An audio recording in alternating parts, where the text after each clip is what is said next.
Hello, welcome again to the Grow by Bit podcast. Hey, Moi, happy to see you on the show. Ooh, happy to see you again. Ya, Selamat datang kembali di pembahasan mendalam kita.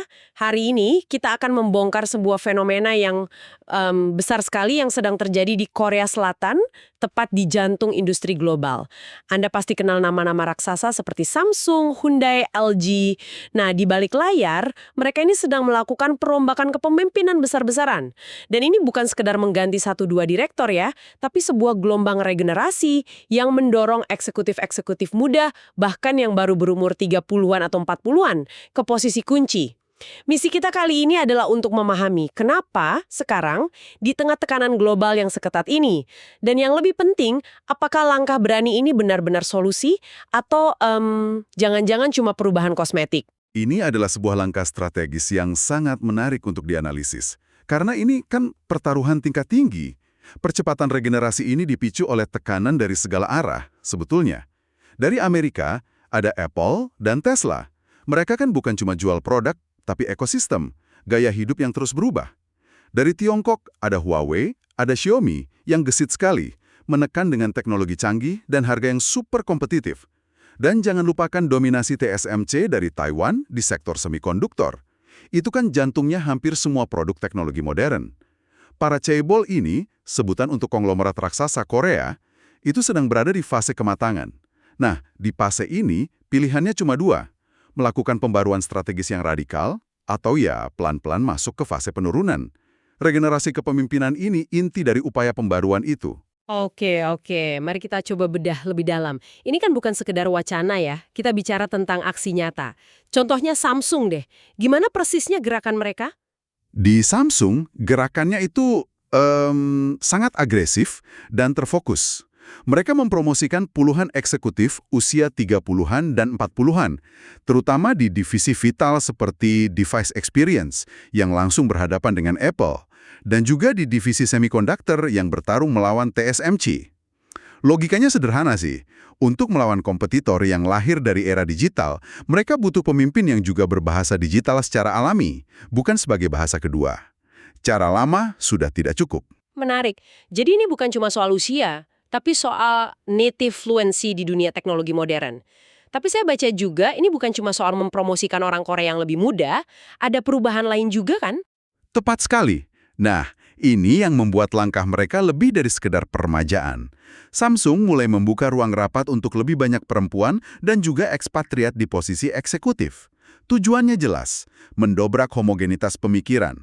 Selama puluhan tahun, keputusan-keputusan besar itu kan dibuat oleh sekelompok kecil pria Korea dengan latar belakang yang mirip-mirip. Di pasar global yang sangat beragam, itu adalah sebuah kerentanan.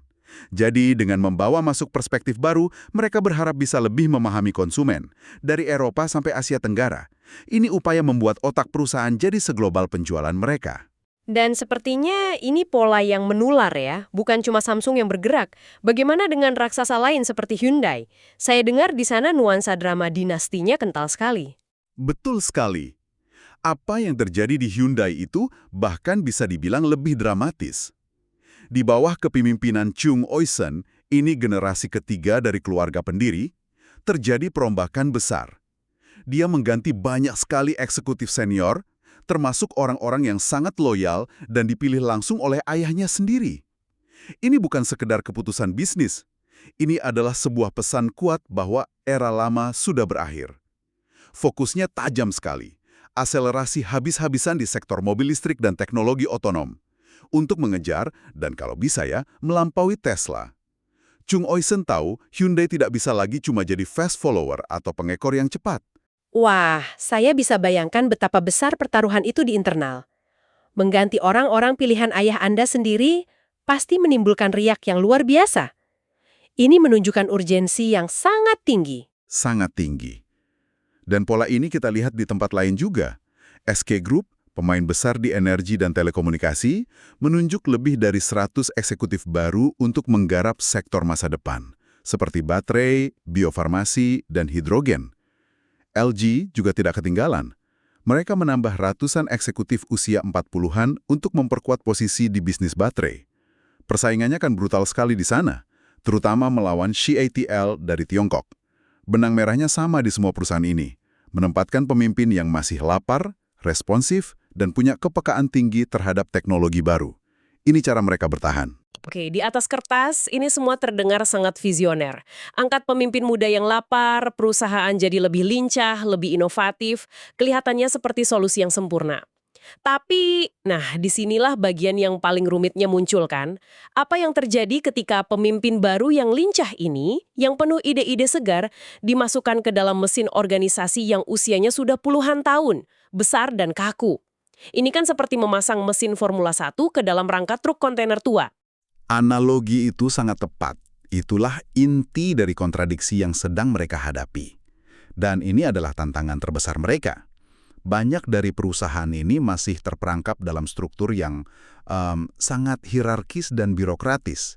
Budaya senioritas, di mana usia dan masa kerja seringkali lebih dihargai daripada kompetensi, itu masih kental sekali. Jadi, seorang manajer muda usia 40 tahun diberi jabatan direktur, tapi ya hanya di atas kertas. Dalam praktiknya, ruang gerak mereka sangat dibatasi oleh politik kantor dan proses internal yang lambat dan berbelit-belit. Jadi ada semacam benturan budaya yang hebat. Satu sisi ingin lari kencang, sisi lain masih terbiasa berjalan santai. Tapi apa tidak ada argumen tandingan? Mungkin ada yang bilang, birokrasi dan struktur kaku itu kan ada untuk menjaga stabilitas. Bukankah mengubahnya secara radikal justru bisa bahaya? Itu argumen klasik dan ada benarnya di masa lalu. Stabilitas dan prediktabilitas itu kunci sukses di era industri manufaktur. Tapi di era digital, di mana perubahan terjadi dalam hitungan bulan, stabilitas yang berlebihan justru jadi racun. Stabilitas menjadi kekakuan. Kecepatan adaptasi jadi jauh lebih penting daripada efisiensi yang kaku. Jadi, perusahaan ingin berubah cepat, tapi mesin organisasinya masih disetting untuk jalan lambat dan aman. Ini menciptakan frustrasi luar biasa. Tunggu sebentar, Anda tadi menyebut tentang para senior yang masih punya pengaruh. Ini menarik sekali. Ada fenomena yang disebut bayang-bayang pemimpin lama. Bisa dijelaskan lebih lanjut? Ini terdengar seperti ada pemerintahan bayangan di dalam perusahaan. Istilah itu sangat pas. Gini cara kerjanya. Para pemimpin senior ini secara formal sudah pindah jabatan. Mungkin mereka jadi penasihat, komisaris, atau posisi kehormatan lainnya. Secara struktural, mereka tidak lagi di jalur komando utama. Tapi secara informal, mereka masih jadi pusat gravitasi dalam pengambilan keputusan. Mereka punya pengalaman puluhan tahun, jaringan yang luas, dan yang terpenting, loyalitas dari manajer-manajer di bawah mereka yang dulu mereka promosikan. Jadi seperti dewan penasihat yang sebetulnya masih memegang remote kontrol keputusan ya? Saya bisa bayangkan betapa frustrasinya eksekutif muda yang idenya dimentahkan secara halus di belakang layar. Tepat. Ketika seorang pemimpin muda ingin melakukan pembaruan atau mencoba ide radikal, mereka akan berhadapan dengan tembok tak terlihat ini. Mungkin dalam rapat resmi, semua orang setuju. Tapi setelah rapat, manajer level menengah akan menelepon mentor mereka, sang pemimpin senior, untuk minta restu. Jika sang senior secara halus menunjukkan keraguan, inisiatif baru itu bisa mati perlahan, dihambat birokrasi, ditunda, sampai akhirnya kehilangan momentum. Dan ini menciptakan resiko terbesar dari semuanya. Regenerasi hanya menjadi kosmetik, ganti wajah di laporan tahunan, ganti nama di pintu kantor, tapi sama sekali tidak mengubah cara kerja dan cara berpikir. Ini kan bahaya sekali. Sangat berbahaya. Ini menciptakan ilusi perubahan. Manajemen puncak merasa sudah berbenah, investor melihat wajah-wajah baru yang segar. Tapi di dalam mesin perusahaan, roda gigi yang berputar masih sama tuanya. Cara ambil keputusan tidak berubah, budaya senioritas masih dominan, dan ketakutan mengambil risiko masih jadi penyakit utama. Ilusi perubahan seperti ini bisa berakibat fatal. Mereka bisa tertinggal jauh sebelum sadar bahwa perubahan yang mereka lakukan tidak nyata. Mendengar soal ilusi perubahan ini, terus terang membuat saya agak pesimis. Rasanya seperti masalah yang tidak ada solusinya. Tapi pasti ada jalan keluarnya kan? Bagaimana perusahaan bisa memastikan perubahan ini benar-benar meresap ke dalam DNA mereka? Tentu ada jalan keluarnya, tapi solusinya bukan sekedar teknis. Ini sangat fundamental dan butuh komitmen jangka panjang. Ada 3 pilar utama yang harus ditegakkan bersamaan, dan yang menarik, ketiganya saling terkait. Pertama, peran pemimpin senior harus diubah secara sadar dan radikal. Diubah menjadi apa? Dari penguasa menjadi apa? Dari pengambil keputusan utama di garis depan, mereka harus bergeser menjadi mentor, pelatih, dan penjaga nilai-nilai perusahaan. Tugas mereka bukan lagi menentukan apa yang harus dilakukan, tapi bertanya mengapa dan bagaimana kepada generasi baru. Pengalaman mereka itu ibarat emas, tapi harus digunakan untuk membimbing, bukan mengendalikan. Dan yang terpenting, membiarkan generasi baru membuat kesalahan yang wajar sebagai bagian dari proses belajar. Ini dilema yang sangat manusiawi kan? Setelah 30 tahun membangun sesuatu, melepaskan kendali itu terasa seperti kehilangan sebagian identitas. Makanya, proses ini butuh empati. Itu butuh kerendahan hati yang luar biasa dari para senior ya, untuk melepaskan kendali dan benar-benar percaya pada generasi berikutnya. Oke, itu pilar pertama. Lalu pilar kedua apa? Pilar kedua adalah menyiapkan pipeline kepemimpinan dari jauh-jauh hari. Jangan panik mencari pemimpin baru saat krisis sudah di depan mata. Perusahaan yang hebat itu tidak melakukan suksesi seperti kompetisi mendadak. Mereka sudah mengidentifikasi dan membina calon pemimpin masa depan bertahun-tahun sebelumnya. Diberi medan pertempuran yang aman untuk berlatih. Dengan begitu, ketika saat regenerasi tiba, organisasi tidak terguncang. Transisi terasa sebagai kelanjutan yang alamiah, bukan lompatan mendadak yang penuh resiko. 2 poin pertama itu sangat fokus pada individu ya, senior dan junior. Tapi saya curiga, sehebat apapun individunya, kalau mereka dimasukkan ke sistem yang rusak, ya bakal gagal juga. Seberapa besar peran struktur dan budaya organisasi dalam hal ini? Pertanyaan Anda langsung menuju ke pilar ketiga dan yang paling fundamental. Regenerasi harus didukung oleh sistem dan budaya.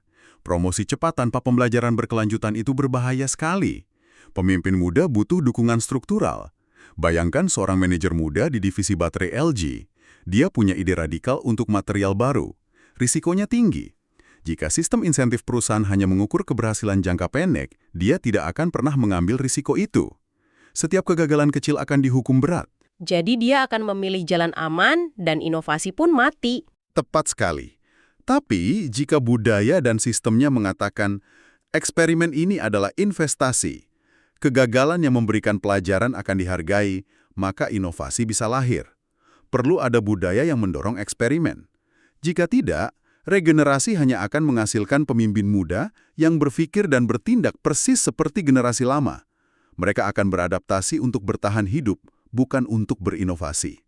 Intinya sih, ini bukan tentang mengganti yang tua dengan yang muda, tapi menyatukan kearifan senior dengan visi segar dari yang muda dalam sebuah struktur yang solid. Kalau kita tarik benang merahnya, apa pelajaran yang bisa diambil dari pergulatan para chaebol ini? Saya melihat ada 3 pelajaran besar yang sangat relevan untuk Anda yang mendengarkan. 1. Regenerasi sejati itu soal pembaruan cara berpikir, bukan sekedar mengganti orang. Yang diharapkan itu pola pikir yang lebih relevan dengan masa depan. Benar. Dan pelajaran kedua yang sangat penting, yang sering diabaikan, keberanian untuk berubah harus datang saat perusahaan masih kuat. Jangan menunggu sampai krisis memaksa. Momentum terbaik untuk berubah itu justru ketika perusahaan masih punya sumber daya dan posisi tawar yang kuat. Para chaebol ini bergerak karena mereka melihat ancaman di kejauhan, sebelum benar-benar terlambat. Dan yang ketiga, ini mungkin yang paling personal bagi setiap pemimpin. Ukuran keberhasilan seorang pemimpin sejati adalah seberapa siap organisasinya berjalan tanpanya. Pemimpin yang hebat itu justru fokus menyiapkan penggantinya, bukan mencari pengikut yang loyal. Mereka sadar bahwa dengan menyiapkan penerus yang kuat, mereka tidak hanya meninggalkan jejak prestasi, tapi juga mewariskan masa depan. Dan ini membawa kita pada sebuah pemikiran penutup. Setiap pemimpin memang punya masanya. Pertanyaannya menjadi sangat personal bagi Anda yang mendengarkan. Jika Anda seorang pemimpin saat ini, pertanyaan yang perlu diajukan bukan lagi siapa orang yang paling loyal pada saya, tapi siapa orang yang paling siap saya latih untuk suatu saat menggantikan saya. Ini pergeseran pola pikir yang fundamental. Dan untuk yang lebih mudah, Nah, jika Anda adalah bagian dari generasi muda, generasi penerus, tugas Anda bukan hanya menunggu, tapi proaktif membangun kapabilitas, memperluas wawasan, dan membangun integritas, agar Anda siap ketika pintu kesempatan itu terbuka. Pada akhirnya, seperti yang kita lihat dari para chaebol ini, keberanian untuk berubah lebih cepat, baik secara individual maupun organisasi, akan menjadi penentu.